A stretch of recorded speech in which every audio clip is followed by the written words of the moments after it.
Voulons lire ensemble la parole de Dieu dans l'évangile de Luc, chapitre 5. Nous lirons les 11 premiers versets. Luc, chapitre 5, verset 1er jusqu'au 11e verset. Lisons ensemble Luc, chapitre 5, versets 1 à 11. Nous lisons la parole de Dieu, je prie. Lisons tous.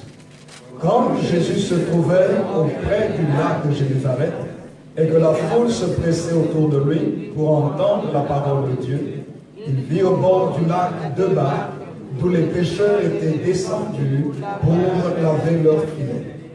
Il monta dans l'une de ces barques qui était à Simon et le pria de s'éloigner un peu de terre. Puis il s'assit et de la barque il enseignait la foule. Lorsqu'il eut cessé de parler, il dit à Simon, avance en pleine eau et jetez vos filets pour pêcher. Simon lui répondit, Maître, nous avons travaillé toute la nuit sans rien prendre, mais sur ta parole je jetterai mes filets. L'ayant jeté, ils prirent une grande quantité de poissons et le filet se rompait. Ils firent signe à leurs compagnons qui étaient dans l'autre barque de venir les aider. Ils vinrent et ils remplirent les deux barques, au point qu'elles enfonçaient. Quand il vit cela, Simon-Pierre tomba aux genoux de Jésus et dit, Seigneur, retire-toi de moi, parce que je suis un homme pécheur. Car l'épouvante l'avait saisi, lui et tous ceux qui étaient avec lui, à cause de la pêche qu'ils avaient faite. Il en était de même de Jacques et de Jean, fils de Zébédée, les associés de Simon. Alors Jésus dit à Simon, ne crains point, désormais tu seras pêcheur d'hommes. Ayant ramené les barques à terre, ils laissèrent tout et le suivirent. Amen. Nous acclamons la parole de Dieu ensemble. Acclamons la parole, nous l'acclamons. Béni soit le nom du Seigneur. Amen, amen, amen. Gloire à Dieu. C'est pour ça que j'aimerais intituler notre message de ce jour, la vie que Dieu attend de nous après qu'il nous ait sauvés. Alléluia. Je répète, la vie que Dieu attend de nous après qu'il nous ait sauvés. Le texte que nous avons lu, nous l'utilisons souvent lorsque nous voulons parler du miracle, n'est-ce pas? C'est le texte de la pêche miraculeuse. Où nous voyons comment le Seigneur peut faire des miracles dans notre vie et peut changer complètement notre vie. Et on l'utilise également pour l'appel de Dieu. Comment est-ce que tu peux devenir gagneur d'âme? Tu te consacres au Seigneur. Effectivement. Mais vous allez voir qu'il y a un ordre. Lorsque vous construisez une maison, pour que cette maison soit solide, vous devez respecter un certain ordre. Si vous ne respectez pas l'ordre, vous allez construire. Mais vous allez vous rendre compte qu'il y a des choses que, en fait, vous allez fragiliser votre maison. Parce que la première tempête, la première secousse, le premier tremblement de terre, la maison va s'écrouler ou se fissurer. Ou vous allez vous réaliser que puisque vous n'avez pas respecté certaines normes, vous ne pouvez pas vous élever trop haut. Vous êtes bloqué à un certain niveau. Parce que vous n'avez pas respecté les normes d'élévation qu'il fallait. Par exemple, si vous voulez construire une maison à 10 étages, vous ne pouvez pas creuser la fondation comme la fondation d'une maison au niveau du sol, au rez-de-chaussée, ni à un étage. Je me rappelle, lorsque nous construisions en Afrique, je me rappelle toujours une des maisons que l'on faisait construire par mon père. La fondation, si je ne me trompe pas, était environ de 70, oui, 70, ou je dirais, oui, entre 70 et 90 cm. Plus ou moins. Nous avons des maçons. Combien il faut? C'est ça? Voilà, 80. Il me confirme que c'est 80. Ça, c'est la norme pour une maison sans étage. N'est-ce pas? Et une maison avec étage. Une maison avec étage, si vous voulez avoir des caves, vous voulez avoir ne fût-ce qu'une cave, vous devez, disons par là, rajouter peut-être 2 mètres, plus ou moins. 2 mètres. Mais maintenant, si vous devez construire, vous voulez construire une maison à 10 étages.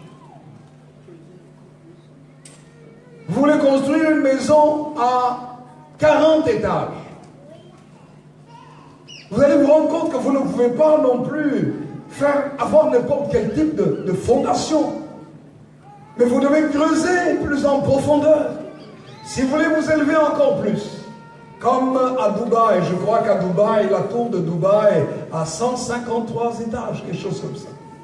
Vous voulez construire une maison à 153 étages. Quel est le type de fondement que vous devez avoir? Ça veut dire par là que si vous voulez vous élever haut, vous devez commencer à avoir des bases solides. Sans base solide, vous ne pouvez pas vous élever haut. Vous allez vous rendre compte que vous vous mettez en danger lorsque vous forcez l'élévation.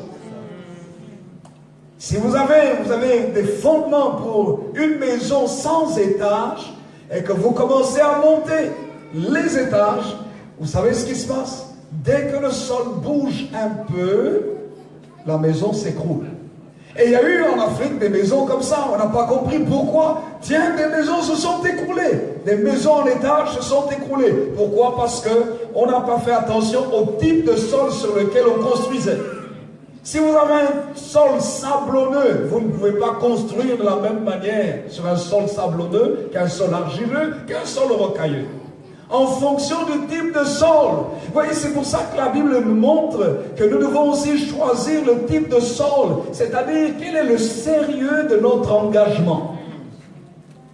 Nous devons apprendre à bâtir sur le roc et non sur le sable. Le sable est comment est-ce qu'on peut dire, instable.